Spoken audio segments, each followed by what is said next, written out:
So this morning, shortly after 8 a.m., Captain Jodi Seagle, who was operating a sheriff's vehicle unmarked, had left his residence en route to the sheriff's office. About 45 minutes away from his residence, he observed what appeared to be a unoccupied vehicle parked off on the side of the road on a private drive that actually led to nowhere. He actually turned around, went back to investigate further. As he went to exit his vehicle, he was struck from behind with what appeared to be a piece of rebar. He was struck several other times. A fight ensued between he and the suspect that moved in front of the patrol car and between the suspect car and the patrol car. It was later determined this individual had actually came out of the woods and behind the patrol car and came around the patrol car. On the fight that ensued in front of the patrol car, the individual was able to break loose, get to his vehicle. Seagle still on the ground, concerned about being backed over by the suspect, actually released 4 to 5 shots from his weapon, sheriff's office weapon, issued weapon, into the suspect vehicle. Right now, the only thing we have to go on is a white male, approximately 6 foot tall, white t-shirt, black shorts, and work boots. Tattoos on both arms and possibly a skull tattoo on his left neck. I'll open up for questions. The suspect vehicle is possibly an older model Buick passenger vehicle, possibly tan in color. Anything that we have that may identify this individual, where we get license plate information, anything on that vehicle before everything went down? Right now, we're just relying on you guys pushing the information I just gave you out, along with our social media posts, to the citizens to actually help us bring this individual to justice. This was a unprovoked, vicious assault where this sheriff's deputy was en route to work today, exited his vehicle and was brutally attacked and assaulted and is still in the hospital. And it is our desire to have this individual in custody and off the streets before someone else falls claim to his actual threats. Yes, sir. As far as the injuries to the deputy, the press release made a point of saying it was not life-threatening. We could call this a vicious attack. We've been hearing language that it was a brutal attack. Without going into too many specifics, can you tell me about the extent of his injuries? I will not go into his injuries. He's still hospitalized, but I can tell you this, that by the grace of God, he's still with us today. It could have been life-ending, but he did return fire into the vehicle when he feared for his safety of the individual actually making it back to his vehicle and thought that the individual was actually going to back up on him. He was still lying on the ground, basically being struck several times with the piece of rebar, totally unprovoked. It's just senseless, totally senseless. Sheriff, you mentioned the suspect came out of the woods. So was he living in the woods or the car? Or do you have any indication why he was in the woods? It's a fluid investigation. Right now, we do not know. The suspect car was there in the drive. It appeared that no one was in the car, and Seagle never made it out of the patrol car other than one step before he was actually struck from behind. It was later determined this individual came from the wood line that was adjacent to beside where the patrol car was and came around from behind the patrol car, and actually Captain Seagle actually never seen the individual coming. And for clarification, can you spell the deputy's name for us? Yes, it's Captain Jodi Seagle, S-E-A-G-L-E. J-O-D-Y? Jodi, J-O-D-Y, first name Jodi, last name Seagle, S-E-A-G. Yes, sir. As far as we've noticed at least on the way there and also on the way to here, there was a noted law enforcement presence around that area. I would assume that you guys are still looking for this guy, A, but also B, are you looking at anywhere specific? Does any place specific here in the county need to be aware of either A, increased deputy patrols that are out there? Or is there any area that you're concentrated on right now that people need to be aware of that they need to pay attention to? Sure. you got the greater Cleveland County area, you also have the western Lincoln, the southern Burke County, because we're right there at a tri-county corner, which Burke, Cleveland, Catawba, and Lincoln all come together right there within a mile and a half of each other. So you could be anywhere. Yes. Your biggest concern with this individual, what's your biggest concern? Number one, that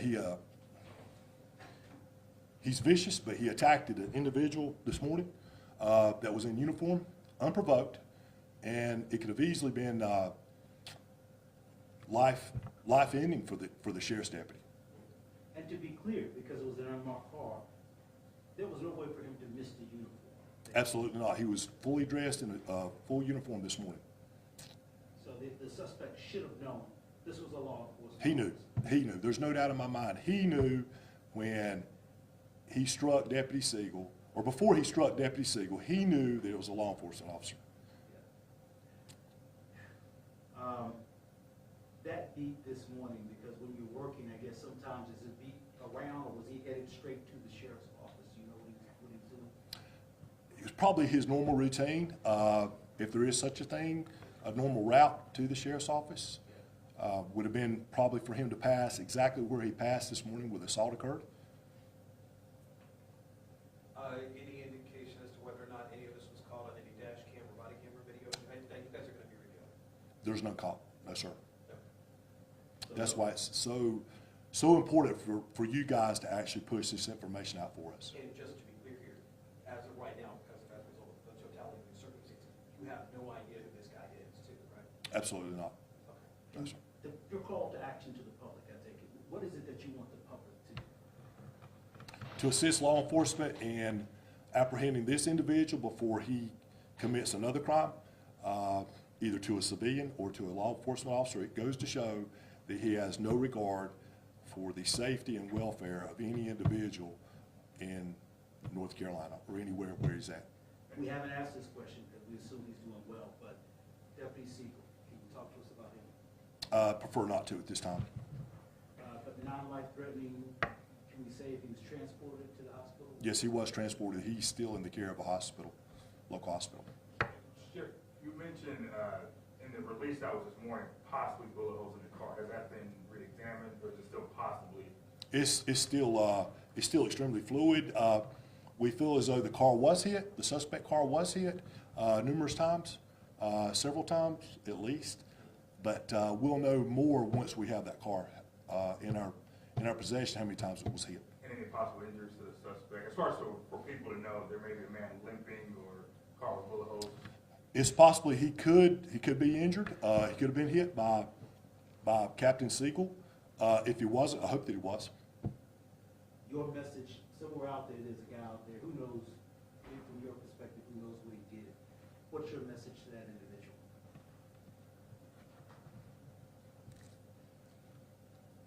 Turn yourself in as soon as you possibly can. Call the sheriff's office at 704-484-4788.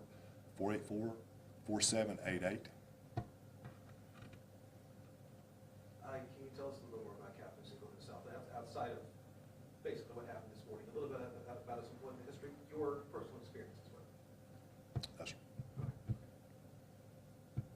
Or I guess to that question, how long has he been in the department? I do not have the hire date with me. Okay. I take it, in a situation like this, you have to make a difficult move, and that is to go and speak to family or visit the hospital.